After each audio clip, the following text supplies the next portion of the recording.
안녕하십니까 성도 여러분. 교과 해설 방송을 또 시작하도록 하겠습니다. 오늘은 제2장 안팎의 위기. 이번 기 동안에는 저희가 13주 동안의 예레미야에 대해서 공부를 하고 있습니다. 예레미야서에 나타난 그런 이스라엘 백성들의 역사 과정 속에서 오늘 우리 시대에 주는 교훈들, 신학적인 그리고 신앙적인 선교적인 그런 교훈들 함께 살펴보는 그런 시간이죠.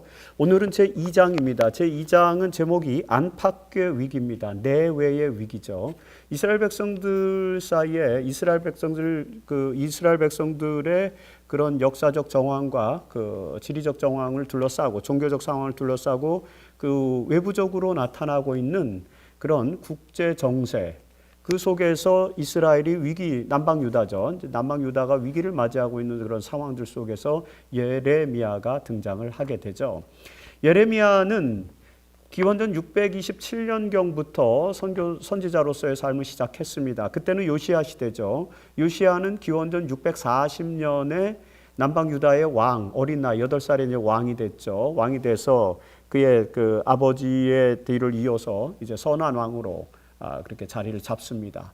그리고 특별히 이제 621년 예레미야가 선지자로서의 사역을 시작하는 즈음에 좀 시간이 지나서 621년경에 여러분들이 잘 아시는 요시야의 개혁이 추진이 됩니다. hilki야가 성전에서 율법책을 발견했죠. 그래서 그 율법책은 히스기야 시대 때의 서기관들이 기록해 놓은 그런 토라를 중심으로 한 율법책들입니다. 이 책들을 모든 백성들에게 읽으면서 종교적인 회개와 부흥이 일어나게 됩니다. 그러면서 이스라엘은, 남방 유다는 요시야의 왕을 계기로 해서 다시 한번 하나님께로 돌아가서 다윗과 솔로몬의 영광을 되찾을 수 있는 그런 결정적 계기를 맞이하게 됩니다. 그러나 그 시기에 남방 유다를 둘러싸고 있는 팔레스타인과 그리고 이 오리엔트 지역의 세계 정세가 만만치 않게 돌아가고 있었습니다. 기원전 722년에 최정상의 그 권위를 가지고 있던, 그래서 사르곤 2세의 등극, 그 이전에 이제 살마네셀 5세 때에 북방 이스라엘 사마리아가 함락되고 이제 북방 이스라엘이 멸망되고 사르곤 2세의 등극과 더불어서 아시리아의 최전성기를 이제 맞이하죠. 하지만 100년이 지나면서 아시리아는 이제 쇠퇴하게 됩니다. 그래서 아슈르바니팔 왕 이후에 이제 아시리아가 쇠퇴되면서 결국에는 616년, 기원전 616년에 아시리아가 멸망을 하게 되는데 메디아와 그 다음에 갈대아, 그러니까 이제 바빌론이죠. 신바빌로니아. 메디아와 바빌로니아의 연합 세력에 의해서 아시리아가 멸망하면서 바벨론이라고 하는 이제 세력이 급부상하던 시대였습니다. 그 시기에 이스라엘은 남방 유다나 북방 이스라엘, 특히 이제 남방 유다는 애굽, 이집트의 영향을 굉장히 많이 받고 있었죠. 그래서 이집트라고 하는 세력, 남쪽으로는, 그리고 이제 북동쪽으로는 아시리아라고 하는 세력, 그리고 더 멀리는 이제 바벨론 세력, 그리고 메디아, 이런 세력들이 이제 각축전을 벌이고 있을 때, 특별히 아시리아라고 하는 절대 강자가 쇠퇴하는, 그래서 신흥 강국들이 부상하면서 용호상박의 전투가 벌어지는 그런 상황 속에서 이제 남방 유다가 처해진 거죠. 그래서 요시야가 개혁을 주도했지만 요시야의 개혁으로 남방 유다가 새로운 전성기를 구가하지 못하고 어려움 속으로 계속 빠져들어가는 이유가 이제는 국제적인 중세 때문이었다라고 기본적으로 볼 수 있습니다. 그것이 이제 하나의 위기였고, 그 다음에 그런 상황 속에서 남방 유다 자신들이 중심을 잡아가지 못하는 것이죠. 요시야의 후반부 그리고 요시야 이후에 그 남방 유다의 왕들은 배교의 길을 걸었어요. 그리고 남방 유다 이스라엘의 정체성을 찾지 못합니다. 그러면서 하나님께서 그들에게 맡겨주신 사명을 완수하지 못하면서 종교적 정체성을 상실하고, 그런 것들이 이제 어떤 국론의 분열, 그리고 백성들이 하나로 통합되지 못하는 이런 내부적인 위기를 이제 경험하게 되는 거죠. 그런 내부적인 위기와 외부적인 위기, 이런 것들이 총체적으로 섞여 있는 것, 그것이 예레미야 선지자가 활동하던 시대의 정황이었다. 그런데 이 상황이 왜 중요하냐면은 사실 오늘날 우리 이제 재림교회나 우리 교회, 기독교회의 이 세속화된 사회에서 기독교회의 내외 정세를 살펴보면 어떤 면에서는 비슷한 요소를 발견할 수 있습니다. 외부적으로는 거대하게 밀려오는 세속화의 도전, 그리고 신자유주의로 대표되는 자본주의의 어떤 물결, 그리고 다국적 기업이라든지 또는 거대 강국들의 그런 어떤 세력 다툼, 이런 국제 질서 속에서 특별히 이제 경제라고 하는 중요한 이제 화두, 경제라고 하는 중요한 소스가 모든 사람들의 그 마음속에 영향을 미치고 그들의 삶의 질에 영향을 미치는 그런 시대. 그런 시대에서 이제 그 외부적으로 국제 정세상 우리는 굉장히 어려운 그런 상황에 놓여 있는 것이 사실입니다. 그리고 또 내부적으로 우리의 신앙, 그리고 우리 교단의 상황들, 이런 것들이 이제 전반적으로 위기의 요인들이 있죠. 이럴 때에 하나님의 선지자라면, 하나님의 백성이라면 어떤 메시지를 중요하게 볼 것인가, 어떤 메시지에 귀를 기울여야 될 것인가. 그리스도인들은 그런 영적인 통찰력과 신앙적인 통찰력을 요구하는 시대에 우리가 살고 있죠. 그래서 예레미야가 처해 있던 그런 안팎의 위기의 상황은 오늘 우리들의 상황을 되돌아보게 해주는 하나의 거울과도 같은 역할을 하게 된다. 그래서 그런 상황 속에서 예레미야가 이스라엘 백성들에게 던졌던 메시지, 그 메시지가 오늘 우리들에게는 어떤 교훈으로, 어떤 조건으로 전해지는가, 우리는 그 메시지를 어떻게 해석해야 될 것인가, 이런 아주 엄중한 그런 의식을 갖게 해주는 것이죠. 그래서 21세기를 이제 살아가고 있는 우리 그리스도인들에게, 저희 재림교인들에게 특별히 예레미야서의 메시지는 매우 중요한 메시지일 수 있다. 그 메시지에 집중하는 것은 중요하다라고 그렇게 가치를 이해해 볼 수 있을 것 같습니다.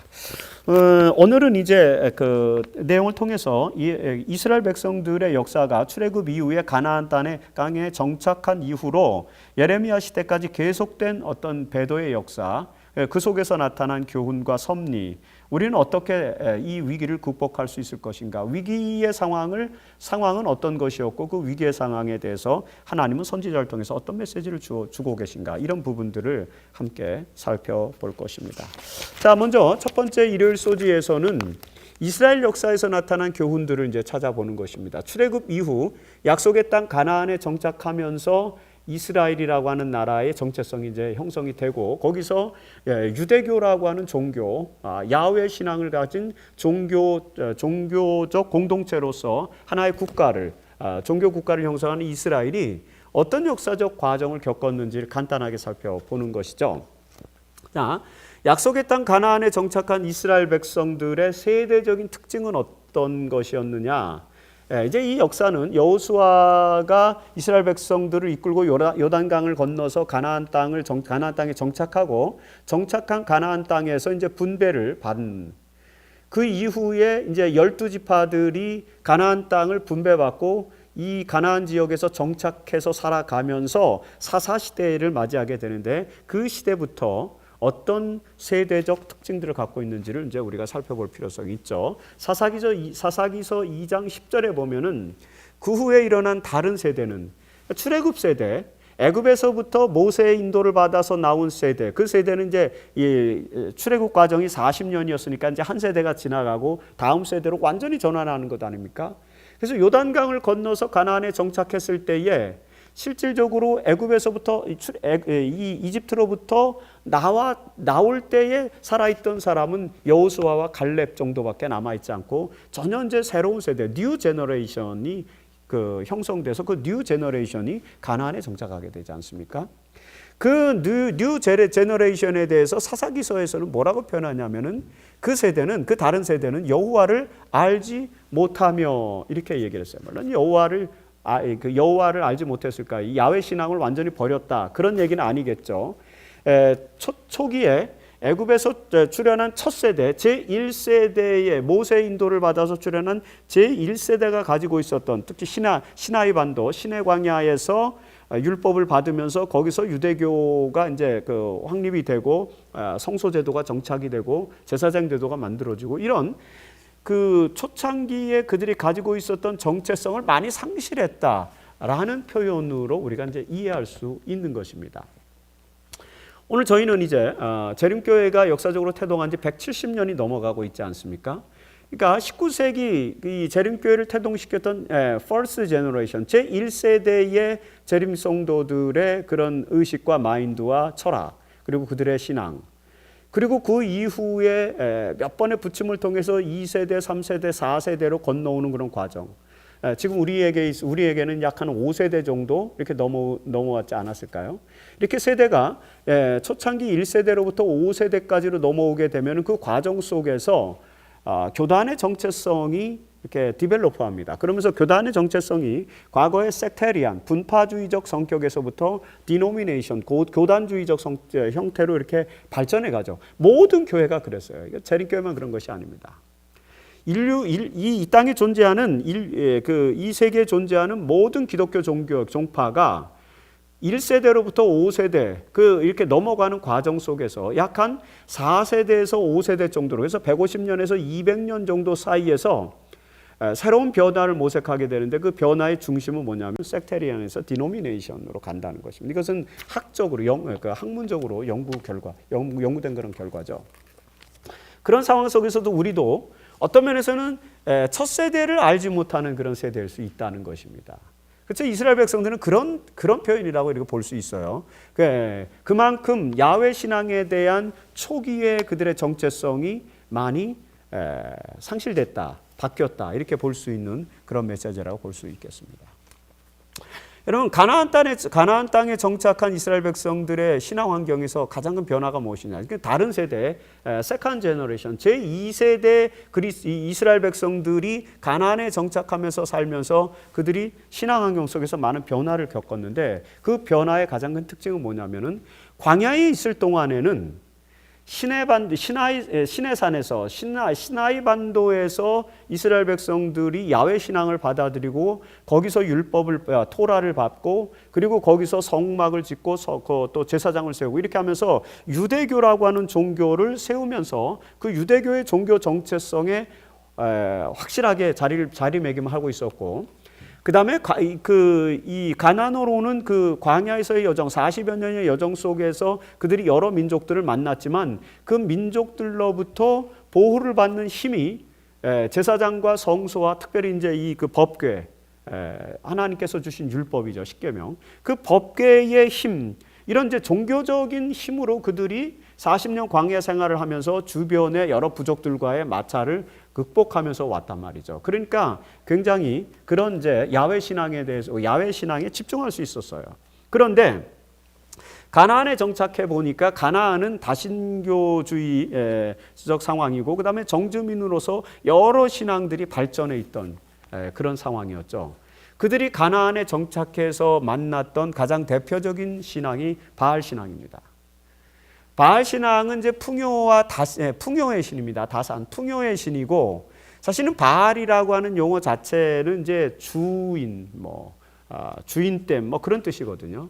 그러니까 지금은 이제 야훼 신앙과 바알 신앙이 대척점에 서서 대립하는 그런 신앙이라는 이미지가 확고하기 때문에 바알 신앙은 굉장히 경계의 대상이고 이거는 정죄의 대상이라고 이제 보여지지만, 초창기 가나안 땅에 정착한 이스라엘 백성들에게 있어서의 바알 신앙은 그런 정도는 아니었던 것입니다. 이 구약 성경을 읽어보면은 궁극적으로 바알 신앙과 이스라엘 백성들의 야훼 신앙이 부딪혀서 더 이상 바알 신앙, 또는 아세라 신앙 이런 것들을 이스라엘 백성들이 받아들일 수 없게 되는 그런 종교적인 대립, 종교적인 투쟁이 일어났던 것은 엘리야 시대 때입니다. 엘리야 시대 때 이제 갈멜산에서 바알의 제사장들과 그 다음에 이제 하나님의 선지자 엘리야와의 대결이 있었지 않습니까?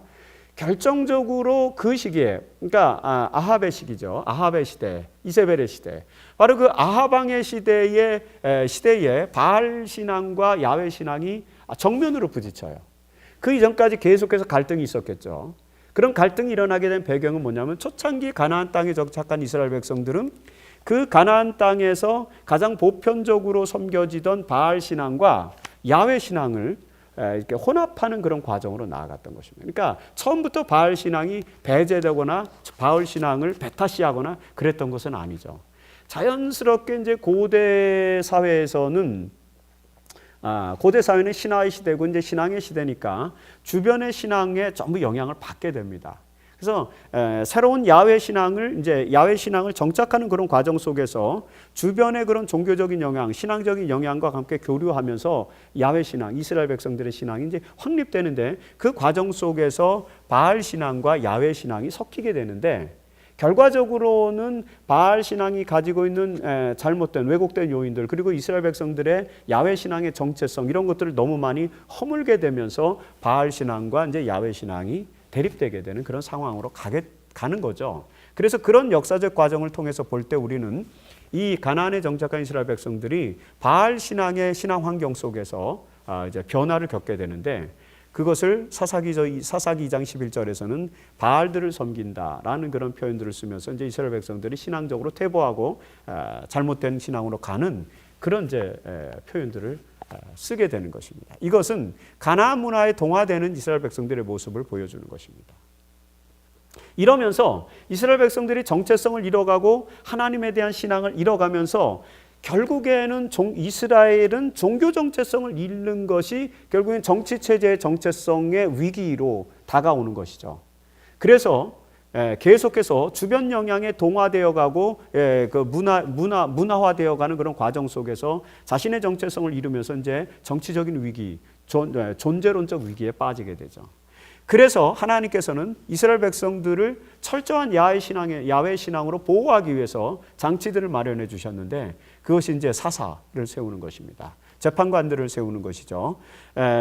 여러분들이 사사기서를 읽어보시면 12명의 사사들이 등장을 합니다. 6명의 사사는 아주 이름이 있고 아주 그 많은 활동을 했던 사사고 나머지 6명의 사사는 뭐 그렇게 많은 활동을 하지 않은 사사 이렇게 해서 12명의 사사가 있어요. 물론 그 12명의 사사를 지나고 난 다음에 마지막 사사로 이제 그 지칭되는 이제 사무엘이 등장하지만 사무엘을 제외하고 12사사라는 말이죠. 사무엘 그리고 사무엘의 아들들도 사사였어요. 그렇게 치면은 뭐 사사가 15명까지 이렇게 확대될 수 있지만 사무엘 이전까지의 12명 그리고 사무엘이라고 하는 인물을 중심으로 해서 이제 이스라엘 지도력의 과도기 그 다음에 사무엘 시대 이후에 이스라엘 백성들이 왕을 구해서 사울왕과 이제 다윗왕과 같은 이제 왕들이 등장하는 그런 시기죠. 하지만 왕들도 이 제사장이라든지 선지자들과 같이 이제 기름을 부음으로 말미암아 하나님의 선택된 존재고 하나님께서 임명하신 리더로서 이스라엘 백성들을 보호하는 역할을 하게 되는 것이죠. 그래서 사사, 쇼페트죠. 재판관들을 말하는 것입니다. 그 다음에 왕들을 세워서 그들로 하여금 하나님의 뜻을 대변하게 하는 그런 이제 정치 체제를 구축하게 됩니다. 이 정치 체제의 필요성은 뭐냐면 결과적으로 가나안 문화에 동화돼서 자신의 정체성을 상실해가는 이스라엘이라고 하는 국가, 이스라엘이라고 하는 백성들, 민족들을 종교적으로 정치적으로 고유한 그들의 정체성에 합당한 그런 그룹으로 집단으로 유지하기 위한 하나님의 섭리였습니다. 그들을 세운 것입니다. 그런데 이런 사사들이라든지 왕들이 특별히 이제 왕 다윗과 솔로몬의 시대 때는 이제 이스라엘 백성들에서 평화 번영을 구가하기도 했어요. 하나님의 명령에 충실하고 하나님의 성소를 중심으로 한 그들의 이제 지배 체제, 지배 정신, 통치 정신 그런 것들을 가질 때는 평화 번영을 구가를 했습니다. 그러나 솔로몬이 정치 이제 중반부를 넘어가면서 이제 사치를 하고 그 다음에 교만해지고 본래의 그의 왕으로서의 정신을 이제 상실하게 되는 그런 상황들을 가면서 솔로몬의 타락으로 솔로몬의 그런 사치로 그 결과로 솔로몬 사망 이후에 이스라엘의 운명이 이제 비극적으로 나눠지죠. 그래서 남북으로 갈라져요. 남북 시대가 도래하게 됩니다. 그것이 약 기원전 931년경이에요.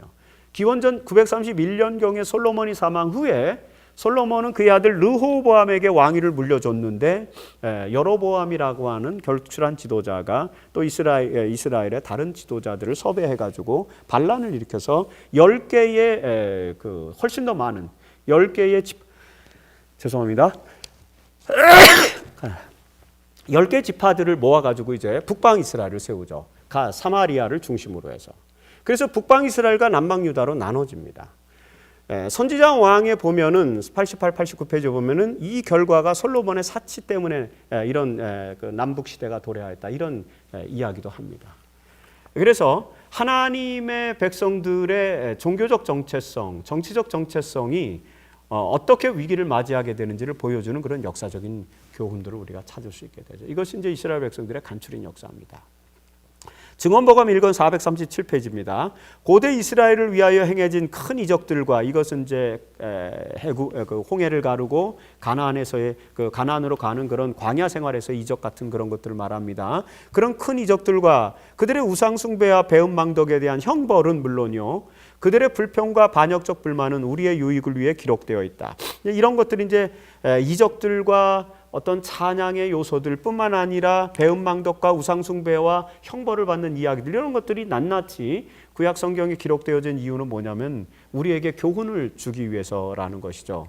고대 이스라엘의 예증은 이스라엘 백성들에게 역사의 예증은 하나님의 백성들이 불신을 피하고 그분의 진노를 벗어나도록 하나의 경고로 주어져 있다라고 이렇게 이야기를 했습니다. 그래서 우리는 이스라엘 백성들의 역사를 잘 이해해야 됩니다. 어떻게 해야만 하나님의 백성들이 번성하고 평화와 번영을 누릴 수 있는지, 또 어떤 요소 때문에 이스라엘 백성들이 위기의 그런 상황 속으로 전락해 들어가는지 그런 부분들을 이 역사의 과정 속에서 우리가 잘 볼 수 있죠.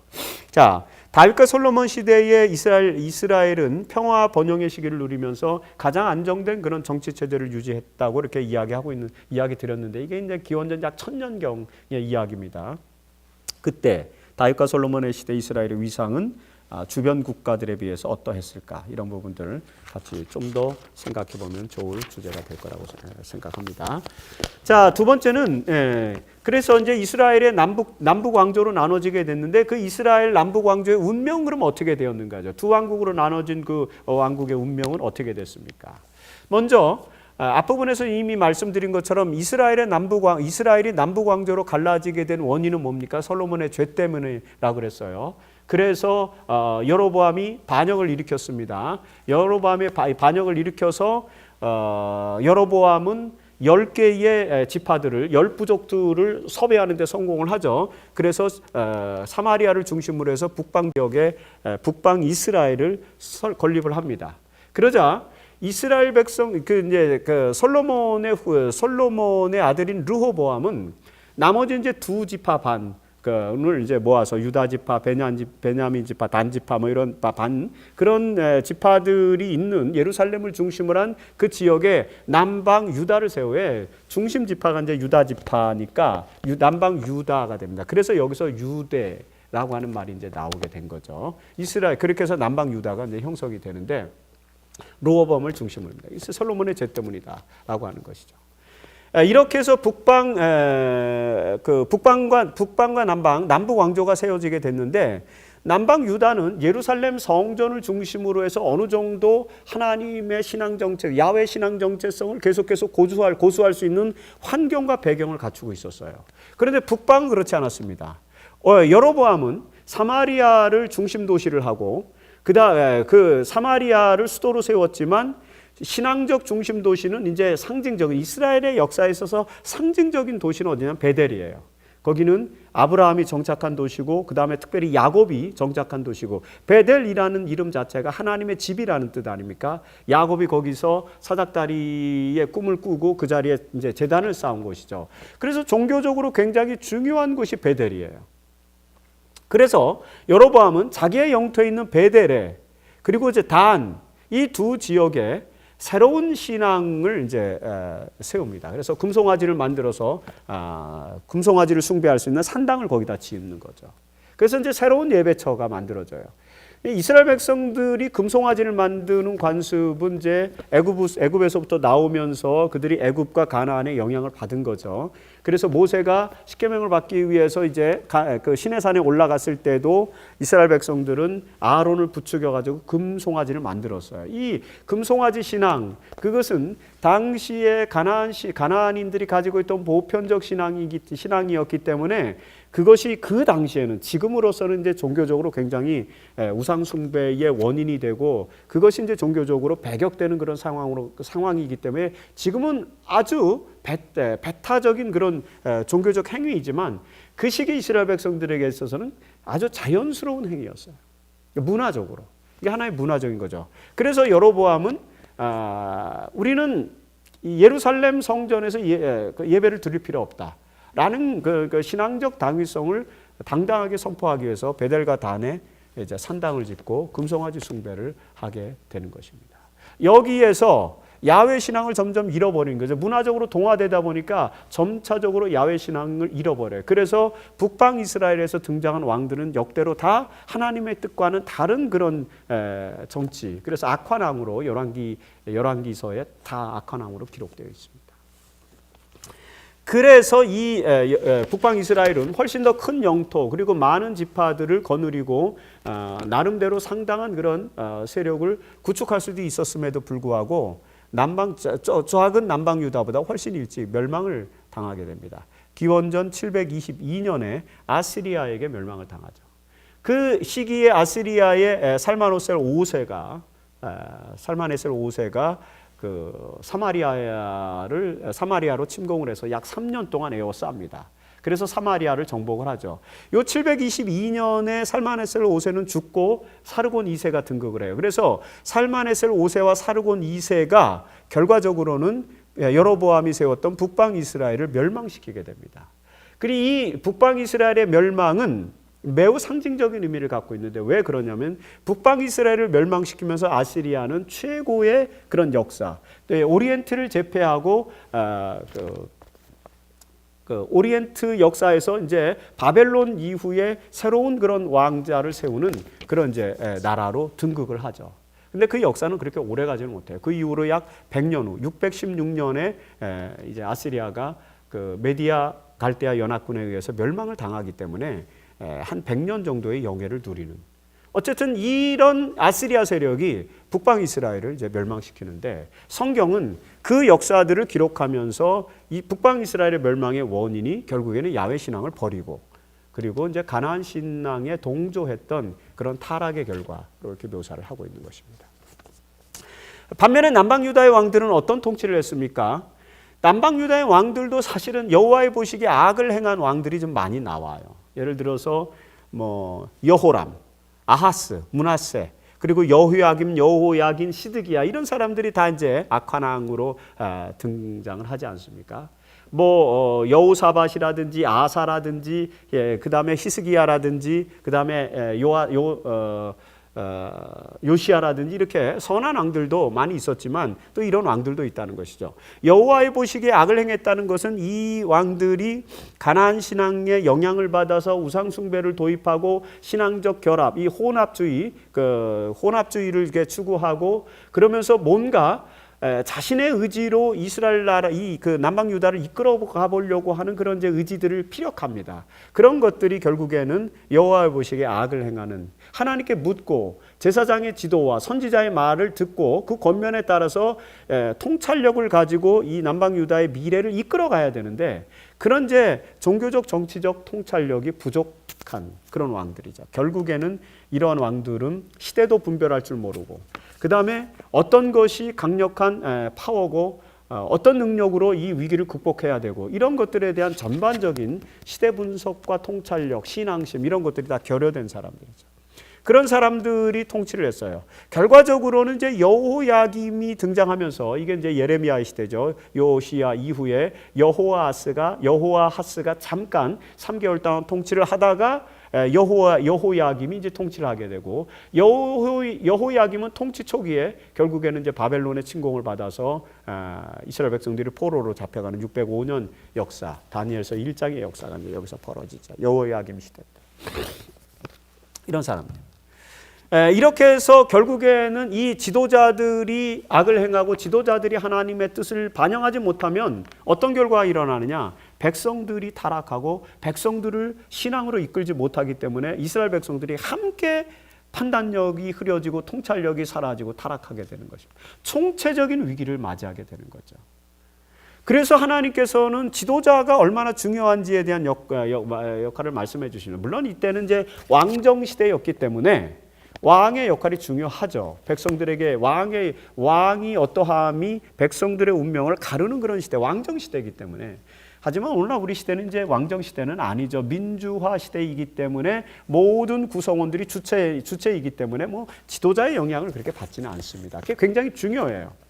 그래서 오늘 우리의 위기를 지도자의 탓으로 돌릴 필요는 없습니다. 우리들의 문제입니다. 그리고 지도자가 과거처럼 카리스마적 지도자 리더십이라든지 제왕적 리더십이라든지 권위적 리더십을 요구할 필요도 없어요. 또 그 지도자가 그렇게 될 필요도 없습니다. 21세기 리더십을 갖춰야 돼요.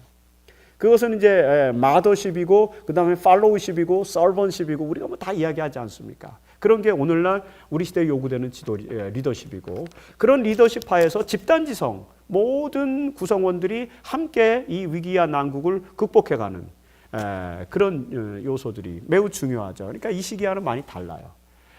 그런 부분들이 있습니다. 하지만 이때는 왕들이 어떠함이 결국에는 백성들의 운명을 좌우하는 시기였다.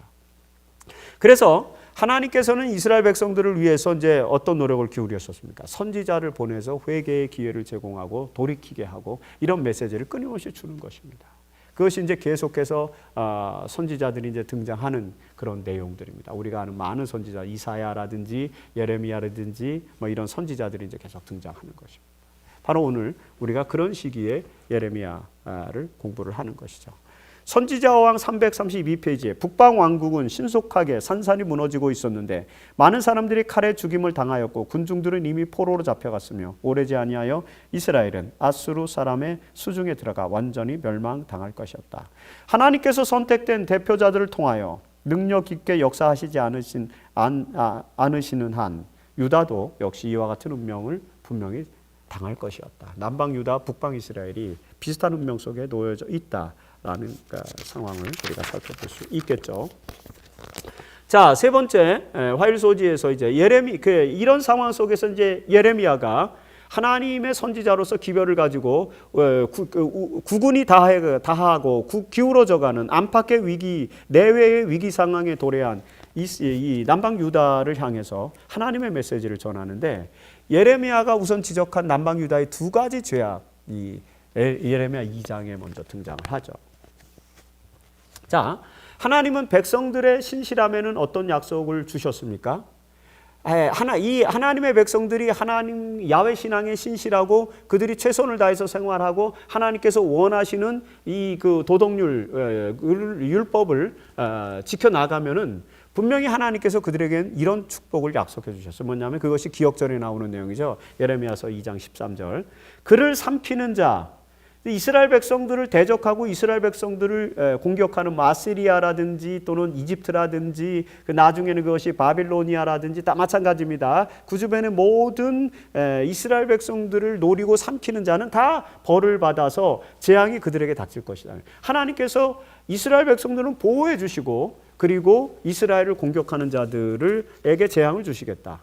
마치 이집트에 머물 때 고센 땅을 하나님이 보호해 주시고 나머지 주변에 재앙을 내림으로써 이스라엘 백성들을 보호하셨던 것 같은 그런 메시지가 다시 한번 등장하는 것이죠. 하나님의 백성들이 야훼 신앙에 신실할 경우에는 이런 결과가 올 것이었어요. 하지만 이스라엘 백성들은 그렇게 신실하지 못했어요. 죄를 범했다는 것이죠. 예레미야 2장 7절에 보면은 내 땅을 더럽히고 내 기업을 역겨운 것으로 만들었다 이렇게 표현하고 있습니다. 하나님께서 그들에게 약속해 주신 축복의 땅 가나안, 그 땅에서 야훼 신앙에 신실하지 못하고 혼합된 그런 우상 숭배에 빠지고 그 다음에 하나님의 뜻에 어긋나는 그런 삶을, 그 사회적인 삶으로 말미암아 땅을 더럽히고 그 다음에 하나님께서 그들에게 주신 영원한 기업, 하나님 나라에 대한 영원한 기업, 하나님 백성, 선민으로서의 그런 기업을 역겨운 것으로 만들게 되었다. 이런 표현들이 있습니다. 그 이후에 이제 8절 이후에 이렇게 계속해서 보면은 제사장도 하나님의 뜻을 따르지 않고 왕도 하나님의 뜻을 거역하고 선지자는 이제 거짓 메시지를 전한다는 것이죠. 그래서 총체적으로 이스라엘 백성들이 그 하나님이 세운 지도자들까지도 하나님의 뜻을 반영하지 못하는 그런 모습들을 예레미야는 지적을 합니다. 많은 선지자들이 나왔지만 하나님의 진실된 선지자가 아니라 거짓 선지자들도 많이 나온 거죠. 그래서 늘 왕들은 참 선지자와 거짓 선지자의 그 기별을 놓고 선택을 내야 되는데 그것을 올바로 선택할 수 있는 영적 안목이 부족하다 보니까 거짓 선지자들의 기별을 너무 많이 선택하는 거예요. 그래서 이제 국가의 운명이 어려움에 처해지게 되는데 르호보암 같은 사람도 다 마찬가지 아닙니까? 이런 상황으로 치달아갔어요. 결국에는 신실하지 못하니까 다른 민족에게 내려야 될 형벌이 이스라엘 백성들에게로 돌아오는 그런 결과가 낳게 된 것이죠. 특별히 예레미야는 이스라엘 백성들이 범한 두 가지 악을 비유적으로 상징적으로 설명하고 있습니다. 우선 첫 번째, 그들은 생수의 근원을 버렸다는 것입니다. 그 다음에 두 번째, 터진 웅덩이를 팠다는 것입니다. 생수의 근원을 버리고 자기들이 이제 새 웅덩이를 팠어요. 야훼 신앙을 버리고 그 다음에 가나안 신앙을 접목시켜서 바알 신앙에 빠져들은 그런 이제 모습을 메타포, 상징, 은유 형태로 설명해 주는 것 아닙니까?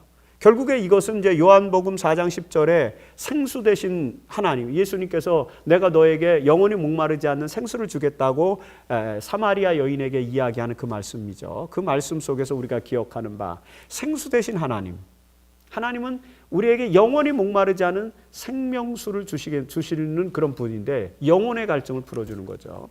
그런 분을 거역했다는 것을 이제 이렇게 표현한 것입니다. 그래서 생수의 근원을 버리고 자기들이 또 다른 이제 샘물을 판 것이 우물을 웅덩이를 팠는데 터진 웅덩이라 물이 고이지 않고 더욱이 그건 또 생수도 아니었다라는 그런 이야기를 하는 것입니다. 이것이 이스라엘 백성들이 행한 두 가지 악이라고 예레미야는 메타포로 우리에게 설명을 해줍니다. 더욱이 이스라엘 백성들의 어리석음은 어디까지 갑니까? 이 예레미야 2장 5절에 보면은 나를 멀리하고 가서 헛된 것을 따라 헛되이 행하였다. 진실된 것, 참된 것, 트루스가 야훼 신앙에 있는데 그 트루스를 버리고 헛된 것을 따라서 바알 신앙이라든지 기타 다른 신앙, 세속 신앙 이런 곳으로 빠져가는 이스라엘 백성들의 어리석은 모습을 지적하는 그런 내용이죠. 각시대 대쟁투 478페이지에서 이런 말씀이 있습니다. 우리는 바라봄으로써 변화된다. 사람들이 하나님께서 그분의 품성의 완전하심과 거룩하심을 사람들에게 밝히 보여주신 거룩한 원칙들을 무시하고 사람들의 교훈과 이론에 집착할 때 교회 안에서 산 경건성을 잃어버리는 결과가 초래되는 일은 참으로 놀라운 일이다. 그래서 우리가 무엇을 바라보느냐는 거죠. 터진 웅덩이를 파느냐 아니면 생수의 근원을 바라보느냐 그런 것이죠. 헛된 것을 따라가느냐 아니면 트루스, 진실을 따라가느냐 진리를 따라가느냐. 이 이스라엘 백성들이 예레미야 시대의 이스라엘 백성들의 구군이 안팎의 위기가 닥치고 멸망으로 갈 수밖에 없던 그런 절박한 상황은 다 선택의 문제라는 것이었다는 거죠. 오늘 우리에게도 마찬가지입니다. 우리가 무엇을 선택하고 살아가느냐, 우리의 모습, 우리의 운명을 보면 어느 정도는 직감할 수 있다는 것이죠. 그래서 우리가 좀 더 하나님께서 그분의 품성의 완전하심과 거룩하심을 보여주시는 그런 거룩한 원칙 이런 것들을 따라가서 살 수 있는 그런 삶을 살아야 된다는 그런 교훈을 얻게 됩니다. 자, 이 챕터에서는 왕과 제사장과 선지자들까지 야훼를 반역한 이유는 도대체 무엇인가 이 부분에 대해서 좀 더 집중해 볼 필요가 있습니다. 네 번째 수요일 소지에서는 이제 바벨론의 위협, 결국에는 이런 이스라엘 백성들의 운명을 이스라엘 백성들의 그런 상황을 해결하시기 위한 하나님의 역사의 섭리, 하나님의 보편사적인 흐름 속에서 하나님께서 마련해 주신 역사적 장치, 하나님은 누구를 통해서 이 문제를 극복하시고자 하셨는가? 바로 바벨론이라고 하는 것입니다. 바벨론은 악의 세력이지만 하나님의 도구였다는 거죠. 하나님의 백성들에게 정신 차리게 하고 하나님의 백성들을 깨닫게 하고 하나님의 백성들을 옳은 길로 인도하기 위해서 하나님의 손에 들려진 채찍, 그것이 바벨론이라. 그래서 하나님은 역사를 이용하신다. 역사적 상황과 정황들을 이용하시는 분이다라는 것을 우리가 충분히 이해할 수 있죠. 역사는 어디로 가고 있는가? 역사는 역사라고 하는 고유의 흐름과 법칙에 따라서 진보의 방향으로 또는 그 나름대로 역사적 원리의 방향으로 가고 있는가? 아니면 역사는 어떤 섭리의 역사로서 거대한 그 역사를 이끌고 계시는 텔로스, 목적이 있고 그 목적에 따라서 이끌려가고 있는 것인가? 하나님의 섭리에 의해서. 이런 역사를 어떤 관점에서 바라보느냐에 따라서 역사의 가치 그리고 역사의 비전이 달라지는데 기독교는 이제 보편사로서의 역사관 그리고 선적 역사관, 섭리의 역사관 이런 것들을 따르기 때문에 역사의 전면에서 하나님의 목적, 텔로스를 이제 우리는 찾게 되는 거죠. 바로 그런 과정 속에서 바벨론은 하나의 도구가 되었다는 것을 우리는 보게 되는데 그것이 이제 예레미야서에 또 자세하게 나타나고 있는 것이죠. 자, 여러분, 예레미야가 선지자로 왜 그런 바빌로니아인가 신바벨로니아인가? 그건 역사적 정황 속에서 나오는 거죠. 예레미야가 선지자로 부름을 받을 당시에 이제 이 주변 상황, 특별히 이제 아시리아가 강국이었어요. 그런데 아시리아는 722년에 사르곤 2세의 등극, 살마네셀 5세가 북방 이스라엘을 멸망시키고 그 다음에 이제 사르곤 2세가 등극하고 그 등극해서 이제 최고의 전성기를 구가하고 그 이후에 이제 센나케립, 사네립이 니누에를 이제 수도로 삼아요. 그러면서 이제 최전성기를 구가하는데 그 이후에 아슈르바니팔, 이 아슈르바니팔 왕은 니누에에 거대한 도서관을 세웠던 아슈르바니팔 도서관을 세웠던 그런 인물이고 성경에는 이제 이 아슈르바니팔이 누구로 나옵니까? 성경상의 이름으로는 제가 갑자기 기억이 갑자기 좀 머릿속에 이렇게 인터럽트가 되는데 어쨌든 그 아슈르바니팔 이 그 왕이 죽고 난 이후부터 기원전 627년이죠. 이 이후부터는 서서히 이제 퇴락해 가기 시작합니다. 그래서 612년에 가서는 나보폴라사르 이게 이제 갈대아 메디아 연합군을 이끌었던 바벨론의 나보폴라사르죠. 나보폴라사르에게 의해서 이제 멸망을 당합니다. 그러면서 이제 누가 등장해요? 바벨론이 등장하는 거죠.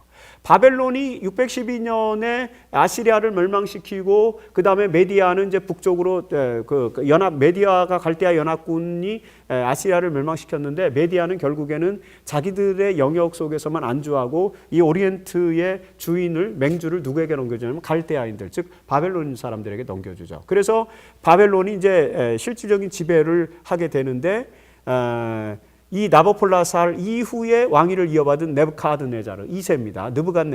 네부카드네자르 2세가 기원전 605년에 갈그미스 전투에서 이집트를 대파시킵니다. 그리고는 남방 유다를 거쳐서 남방 유다에서 이스라엘 백성들을 포로를 잡아서 바벨론으로 데려가는데 그때 함께 갔던 게 다니엘과 그의 친구들 그리고 귀족들 왕족들이에요. 이게 첫 번째 요것이 바로 여호야김 왕 1년 이제 벌어지는 일입니다. 그래서 여호야김 왕이 등극하죠. 요시야 왕 다음에 여호아하스가 3개월 다스리다가 이제 여호야김이 왕이 됐는데 여호야김 때 이런 일들이 벌어져요. 왜? 여호야김이 하나님의 선지자 이 예레미야가 계속해서 하나님께서 바벨론을 시켜서 바벨론을 도구로 쓰실 것이다. 그래서 바벨론을 의지해야 된다. 바벨론을 따라야 된다라는 말씀을 계속 주셨는데도 불구하고 그 말을 받아들이지 않았어요. 결국에는 여호야김 때 네부카드네자르 2세가 갈그미스 전투와 하맛 전투에서 이제 이집트를 대파하고 유다를 포로로 잡아가는. 그래서 이제 다니엘서 1장의 역사가 시작되는 그런 역사를 우리가 보게 되는 것입니다. 이 남방 유다의 왕들은 계속해서 이 예레미야 선지자가 바벨론을 주목하라고 대세를 이제 읽고 이제 통찰력을 주는 거예요. 지금 역사적 대세는 바벨론에게로 갈 거기 때문에 하나님이 그렇게 섭리의 역사를 이끈단 말이죠. 그러니까 바벨론을 주시하고 가급적이면은 하나님의 뜻을 찾아서 개혁하기를 원했던 거죠. 메시지를 계속 줬어요. 그런데도 요시야, 여호아하스, 여호야김 전부 이집트를 의지합니다. 나중에는 이제 여호야긴 시드기야까지 말입니다. 다 이집트를 의지하다가 결국에는 586년에 시드기야 때 완전히 남방 유다는 멸망을 하게 되는 그런 역사 나타나지 않습니까? 이 시기의 선지자들의 기별은 무엇이었습니까? 예레미야, 나훔, 하박국, 수바냐 같은 선지자들 등장해서 예레미야 25장 11절에 보면은 이 민족들은 70년 동안 바벨론의 왕을 섬길 것이다. 이제 예레미야 예언이 나와요. 실제로 이 예언대로 이스라엘 백성들은 바벨론에 끌려가서 70년 동안 바벨론에서 이제 이 민족사 그 포로의 생활을 바벨론 유수, 바벨론 포수 그런 역사가 일어나죠. 그리고 이제 다니엘서에 나오는 것처럼 70년이 차면 다시 이제 돌아오는 그런 역사가. 왜요? 바벨론이 멸망하고 페르시아가 등극하니까 고레스에 의해서, 그 다음에 다리우스에 의해서 결국 이스라엘 백성들은 다시 자신의 땅대로 돌아오게 됩니다. 하지만 너무 늦었죠. 모든 것이 다 이제 초토화되고 피폐화되고 더 이상 이 이스라엘 땅에 이스라엘 고유의 민족성과 종교 정통성을 유지할 수 없는 그런 상황으로 완전히 가게 된 것입니다. 이 역사에서 우리는 하나님께서 오리엔트의 역사를 주관하신다는 것, 그것이 이제 예레미야의 기별이에요. 아시리아 다음에는 바벨론, 신바빌로니아가 등장할 것이라는 메시지를 계속 주는 거죠. 하지만 거역하고 이집트를 의지하다가 결국에는 이스라엘은 남방 유다는 멸망으로 가는 그런 역사를 우리가 보게 됩니다. 선지자 왕 443페이지, 자비로우신 하나님께서 그처럼 반역적인 백성에게 가하실 수 있는 형벌 중 가장 강한 형벌은 바벨론의 통치에 복종케 하는 것이었다. 하나님의 섭리의 역사 속에서. 하지만 그렇게 한 것은 그들이 돌이키기를 원했던 거죠. 하나님은 어쨌든 이스라엘 백성들을 구원하기 위해서 이런 도구들을 사용하시고 이런 역사적 과정들을 이끄셨다라고 이렇게 해석해 볼 수 있습니다. 자, 하나님이 바벨론을 도구로 사용하신다는 말은 무슨 뜻인가? 이런 것들 좀 생각을 해봐야 되겠죠. 여기서 목요일 소지입니다. 다섯 번째 소지. 이제 이렇게 예언되는 그런 상황들에서 이스라엘 백성들의 이것이 이제 지금까지 저희가 나눴던 건 이스라엘의 외적 바깥의 위기 상황이었다면 이제 내적 위기도 또 있다는 거죠. 이스라엘 백성들의 내적 위기는 무엇입니까? 당시 예레미야 당시 이스라엘의 영적 상태는 어떠했습니까? 여기 예레미야서 5장 2절에 보면은 아주 의미심장한 그런 메타포 은유가 나오죠. 예루살렘아 예루살렘아 예루살렘에 가서 백성들을 찾는 것입니다. 마치 디오게네스가 여기 교재도 있는 것처럼 디오게네스가 대낮에 아테네 시내를 가서 정직한 청년을 찾아 등불을 들고 대낮에 정직한 청년을 찾아 나서는 것처럼 말입니다. 아브라함이 그 소돔과 고모라에서 10명의 의인이 없습니까? 라고 이렇게 간곡하게 호소했던 거죠. 그런 제 역사가 이 예레미야 5장에도 또 등장하는 것입니다. 이런 이제 유비, 이 디오게네스의 유비는 니체의 즐거운 학문편에도 나와요. 거기 보면은 1882년에 기록한 니체의 즐거운 학문이라는 책에 보면은 미친 사람이라고 하는 편이 나오는데 거기 보면은 그 미친 사람이 디오게네스처럼 대낮에 등불을 들고 거리로 뛰쳐나와서 신이 어디 갔느냐 그러면서 이제 최초로 니체가 신은 죽었다라는 말을 사신신학이 나오는 그런 역사적 배경도 바로 이런 메타포를 활용합니다. 똑같은 거죠. 예레미야도 그 메타포를 활용해서 예루살렘을 다 뒤져도 어떻게 해요? 정의를 행하고 진리를 구하는 사람을 한 사람만이라도 찾으면 이 성읍이 용서를 받겠다 이런 얘기를 하죠. 없다는 얘기죠. 정의를 행하며 진리를 구하는 사람이 한 사람도 없던 것이 이스라엘의 영적 상태. 예레미야가 통탄한 이유가 바로 그것이었습니다. 여러분 이스라엘 배도가 얼마나 심각한 것이었습니까? 2절부터 4절까지 계속 보면 거짓 맹세에 마음은 굳어 있고요. 어리석고 완악하고 그 다음에 여호와의 길을 버렸다는 것이죠. 이것이 뭐 일반 백성에게서부터 제사장, 왕, 그 다음에 거짓 선지자까지 모든 지도자들과 일반 백성들을 포함해서 전체 이스라엘 백성들이 이런 배도의 길을 겪고 있었습니다. 이런 상황에서 하나님께서 이스라엘 백성들에게 원하시는 뜻은 무엇이었습니까? 예레미야 4장 2절에 보면 진실과 정의와 공의를 행하라는 것이었습니다. 즉 다시 말해서 이스라엘 백성들이 야훼 신앙에 머물러서 살아남는 비결, 야훼 신앙에 머물러 있다는 것, 그것은 뭘 말하느냐? 진실을 추구하고 그 다음에 저스티스, 정의를 추구하고 그 다음에 공의를 추구하는 것이죠. 정의는 사회적 개념이고 공의는 개인의 품성과 개인의 도덕성의 문제를 말하는 것입니다. 그래서 진실과 정의와 공의를 추구하는 것이 하나님의 뜻인데 이스라엘 백성들은 그렇게 하지 않았다는 것. 이게 굉장히 중요한 것입니다. 진정한 야훼 신앙이란 무엇이냐? 그저 하나님을 신앙으로 고백하고 이렇게 그 형식적인 신앙을 살아가는 것 그게 아니에요. 야훼 신앙을 유지하는 것은 진실을 추구하고 진리를 추구하고 정의를 추구하고 공의를 따라가는 삶을 말하는 것입니다. 여기서 정의는 사실 또 다른 이름은 사랑이에요. 정의가 없는 사랑은 사랑이 아닙니다. 사랑의 또 다른 이름이죠. 정의는. 정의의 또 다른 이름은 사랑이에요. 그래서 그런 덕목들이 필요하다는 것이죠. 여기 보세요. 남방유다의 백성들은 이렇게 산다고 선언했지만 실제로 그렇게 하지 않았어요. 위선과 기만이 가득 찼는데 어느 지경까지입니까? 예레미야 7장 2절로 4절에 보면 그들이 예배하러 성전에 들어가는데 예배하러 성전에 들어가면서 여호와의 성전이라 여호와의 성전이라 여호와의 성전이라 예치지만 그것이 아니라는 거죠. 다 거짓말이라는 거죠. 왜요? 아무리 그들이 예배하러 성전에 들어간다 할지라도 진실과 정의와 공의를 품지 않으면, 그것을 가지고 살아가지 않으면 그건 다 거짓말이고 헛것이라는 것입니다. 바로 그 말씀을 주는 것입니다. 여러분, 이 말씀 속에서 우리는 하나님께서 원하시는 정의와 공의가 무엇인지 생각해야 됩니다. 그래서 야훼 신앙의 본질이 무엇이냐? 오늘 우리 그리스도인들이 이 땅에서 세속주의를 몰아내고 내 안팎의 위기들을 극복하고 하나님의 나라를 이 땅에 세우기 위해서, 진정한 그리스도의 왕국을 세우기 위해서 우리 그리스도인들이 추구해야 될 것은 무엇이냐?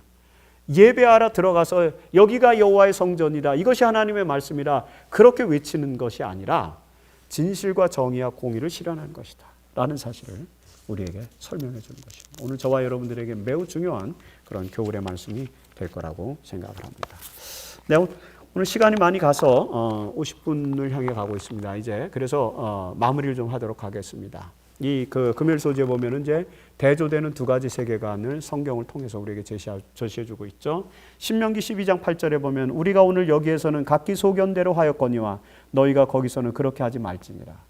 우리의 소견대로 할 것이냐, 하나님의 뜻, 야훼 신앙에 따라서 살아갈 것이냐, 자신을 믿는 자기 신앙으로 살아갈 것이냐, 선택하라는 것이죠. 우리는 두 대조되는 세계관 속에서 살고 있습니다. 신명기 13장 18절, 내가 만일 네 하나님 여호와의 말씀을 듣고 오늘 내가 네게 명하는 그 모든 명령을 지켜 네 하나님 여호와의 목전에서 정직하게 행하면 이같이 되리라.